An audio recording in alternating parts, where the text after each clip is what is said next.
Hello everyone and welcome back to Restore 2023, where we are fast approaching the end of Nehemiah. The construction of the wall has been completed, so that Jerusalem is now protected against military attack. But Nehemiah's ministry, and the parallel ministry of Ezra, is about so much more than just a building project. Together they are trying to rebuild and reorientate the people of God. During their long exile in Babylon, the people of Judah have forgotten what it means to be the people of God. They have forgotten their identity and the unique calling God has placed on them as a nation.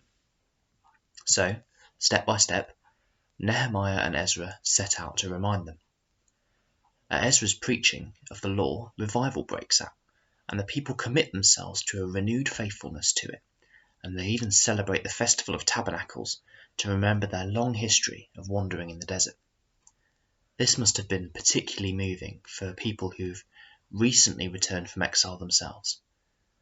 As they establish a permanent home in the land given to their nomadic ancestors by God, they must feel as if all God's promises to their forebears are being fulfilled in them.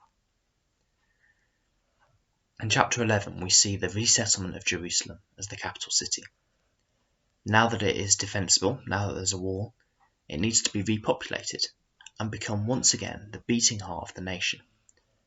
This was important because the Lord had chosen it as the place where his name would dwell.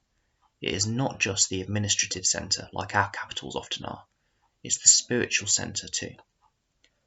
We are told that some particularly zealous people volunteered to move to Jerusalem, but presumably most people preferred to stay and work their ancestral land, which made compulsory migration to the city necessary. The way this is done is really interesting though. The people cast lots to determine which families God wants to repopulate this city. This is not a random matter of blind luck, but a process in which God is deeply involved and ultimately sovereign.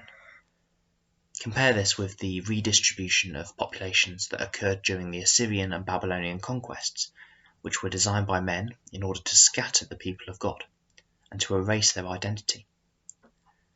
But here the Lord redistributes his people in order to bring those who were once scattered close to himself.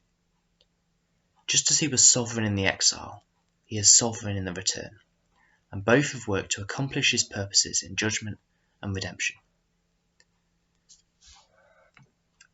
In chapter 12 we read about the dedication of the wall.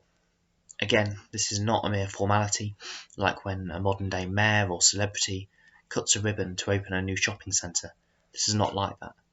This is a deeply spiritual occasion, because the people recognise that God is doing a new thing through them, and that the completion of the wall is symbolic of the new star he has given them.